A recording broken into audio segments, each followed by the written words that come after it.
the GOAT of Yeah. superhero files, Mr. RDJ. So you obviously brought this topic and Yeah. you had been thinking about it for a while. So RDJ being cast as Dr. Doom was such a controversial decision, and so many fans have had different viewpoints on it. So, bro, do you think that RDJ being Doom was a good choice, a bad choice? I really want to hear kind of your heart on it and kind of where you're at with I've all of heard all the arguments on this, and I at first loved it.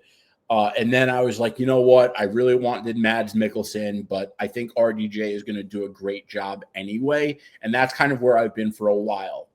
But I recently found this podcast called Off Panel, and the guy's name is David Harper, and he interviews all your favorite comic writers. And I found it because a guy I follow on social media who goes by Dano_Cosmic, great page, worth the follow. Check him out. Anyway, he posted that Jonathan Hickman had just went on this podcast. And I listened to the Hickman one, loved it. Hickman's my all-time favorite writer. If you've been watching the show, you already know that. But another writer, so then I went through the podcast and I was looking for writers that I really like to listen to their episodes. And Christopher Cantwell came up, and I love Christopher Cantwell. He's one of my favorites. And he wrote my second favorite Iron Man run ever. And he also wrote one of my other favorite comics of all time, which was Doctor Doom. It's like a 10 or 12 issue kind of miniseries where Doctor Doom's the main character. Anyway, he was discussing the similarities between Iron Man and Doctor Doom, and he was really highlighting their shared traits and contrasting approaches and how both characters are depicted as highly intelligent and arrogant and often believing that they know what's best, yet a lot of the times both of them being wrong. He also noted that they both are driven by a desire to prove themselves, and he emphasized that their stories often incorporate things like humor when appropriate, but he still pointed out that both characters have a tendency to be destructive. And Tony Stark generally has a better track record and works harder not to harm others, where Dr. Doom doesn't always consider that. But like, I was trying to find the exact quote, but that's basically the gist of it. And when I thought about that, I was like, that's crazy, because he's so right. And obviously he understands these characters better than almost anyone, considering, I mean, if you read like that Doctor Doom run or his Iron Man run, you know, this guy, they were deep, like, character analysis runs of comics. And I never thought about it like that. And now that I do, I'm like, RDJ is perfect and he is the best choice. Because even though, like, and maybe your first choice was someone else, maybe it wasn't Mads Mikkelsen, and maybe you have a good reason for that actor, whatever. RDJ played Iron Man. It's a very similar character to Doctor Doom, and RDJ is the most successful person in Marvel Studios as an actor. So he is someone who understands how to make a Marvel movie and how to be successful in a Marvel role. So I think RDJ is the perfect one, and I don't think anyone can come up with an argument to debate me on this at this point. Yeah. By the way, I am a half hour in on that Hickman episode. I had it on earlier Oh, today. it's funny because there's another one I just listened to it because he's been Really? on it a couple of times. Yeah, Yeah. I'll send you the other one. It was Perfect. great. Yeah. Yeah. The one thing that I heard about it that I thought was very interesting was when Hickman was talking about how, whenever he's writing a comic, he's always thinking about how he's going to set up the next guy, because he was saying how, we're only getting these heroes for a certain amount of time, and then I have to move on and move on. And he was saying, my job is to set up that next guy to give them a good story to run with. You know what I mean? So I thought that was very interesting how, you are kind of working together in a sense. But Hickman's different, bro, because he was saying how, like, with the people on his team, he visits them, he talks to them, like he's building relationships with people, even if it's a limited series. You know what I mean? So like, he's different, bro. He's different. He's That's why I different. always say, like, he really is in a league of his own, and there's nobody that writes comics like Jonathan Hickman. And he also said that he hates when people like write about other comic books to kind of throw shit at it in their comic run. It's like, Yeah. he's like, it's so petty and immature, and like, I would never do that. He's like, it's one thing to like make a friendly joke or something, but Yeah. like when you're like doing it and knocking it, like he's like, I'm not going to name names, but like that's whack. Yeah. You know, but he's like, you know, he's like, I'm lucky that I've been very successful at Marvel, and because of that, they give me a longer rope. He's like, but I also understand I'm a hired gun. My job is to make comics that sell, and he's like, I've been very good at it. So you know, and he's very confident, and he deserves to be, because he is the greatest comic book writer. It's hard to say of all time when you think about the things that Stan Lee had to do. But I would say he's the best. I don't know about saying the greatest, but the best, being that he also has the advantage of writing in modern day, when writing has evolved and the comics have laid down ground and foundation. But the things that Stan Lee created, like, the medium wouldn't even be what it is today without Stan Lee. Yeah, exactly.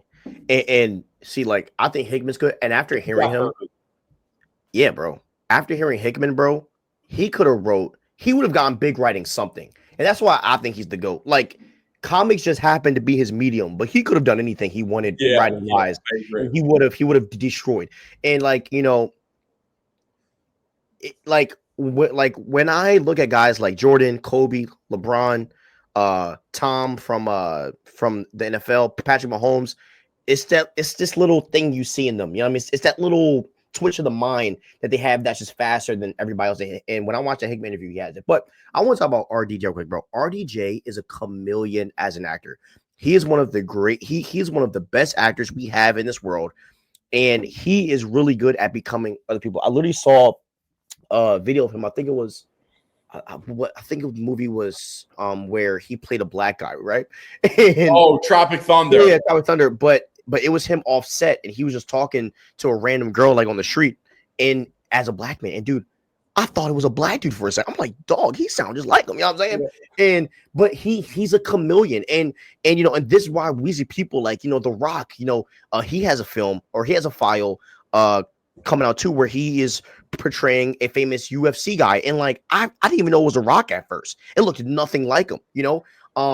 And it is because that chameleon thing is hard to do, and so he has the talent to do this. Also, side note, right? I didn't know RDJ could sing. He's a singer too. He's just better not sing as Dr. Doom. I will. No. Yeah, no, please don't. But he's just a talented human being. And you know, look, we have seen our DJ as a character with a genius level, like intellect. That's one of my fears with Pedro still. Not that he won't sound like that in Fantastic Four, but it's very hard to riff off of our DJ because he has it down like that. The only person I saw that wasn't a science bro was Doctor Strange and Benedict. They went off of each other like perfectly. But anyways, yeah, he knows how to portray someone that is smart, and we have seen him act, you know, as Tony Stark, where he's prideful and, you know, super ego guy. And we have seen small shades of revenge in our DJ's portrayal of Stark. But now we're getting a angry tyrant, a ruler, a sorcerer, and like he's not your usual American villain. He's from another country, and he's a ruler over a country that loves him and adores him. And now he's seeking to be like the end all be all of the whole entire Marvel universe. Count me in, bro. Count me freaking in. You know, it's like, it's insane. One World Under Doom, he is the leader of the world. I mean, I think they have like a term for it in the comic, but which, by the way, issue 4 drops this week. I can't wait. That comic's been amazing. You know, and yeah, I just think RDJ is going to absolutely crush it, and people don't even understand. Yeah, I saw a tweet that had me going wild. They said now that Rob is coming back as Doom, they were like, let's have Bell come back as Darkseid. I say, yo, count me in for that. I would take Bell as a freaking big bad, like, bro, like, and that is another thing. Christian Bale come back as Dark Side. Yeah, and they had a whole fan art with his face. It looked insane. But like the idea that a big bad is being played by such a big role is also a really big deal because I mean we had Brolin play Thanos, but he wasn't as big as RD freaking J. So like, bro, this is going to be fun, bro. This is going to be such a fun movie. I'm so excited. Josh Brolin is a really good actor, though. Yeah. I forget what exactly he said, but it was to the effect of that, like, he didn't really read any comics. He just understood what the role was, and he did it. And you got to give him his credit for that. And I wouldn't recommend anyone to do that, but he happened to not read the source material and pull it off perfectly. Oh, yeah. All right. Jalen, what's up, dog? Excited for Superman, but I'm not excited for the level of discourse that's going to happen very soon. Yay, Sai, here we go, right? Yeah, seriously. Also, I don't want to bring beef with other YouTube channels, but Aaron Fisher. Oh, gosh. Yeah, man, he's crazy, bro. He's a wild dude, man. He's a wild dude. It's crazy how, like, the other day at one point, my entire feed was like trashing Aaron Fisher. Yeah. I don't understand how he's not embarrassed. I don't understand. It's like everything you're doing is an act because you are upset that Zack Snyder didn't get the job that they gave to James Gunn. That's all it is. And you're just playing mental gymnastics and playing pretend because you are having a never-ending temper tantrum. That's all it is. Yeah, and like his identity is being this journalist, right? And it's like you've been putting out like misinformation for months. You know what I mean? And it's like you should feel some type of way that you're trying to literally like destroy what someone has done for stupid reasons. You know what I mean? So it's crazy. And we will not co-sign what him and all those other people try to do with Slav. That was nasty. Yeah. By the way, as well. That was just so bad. So yeah, man, we will always stand for what's right, bro. So yeah, he's whack.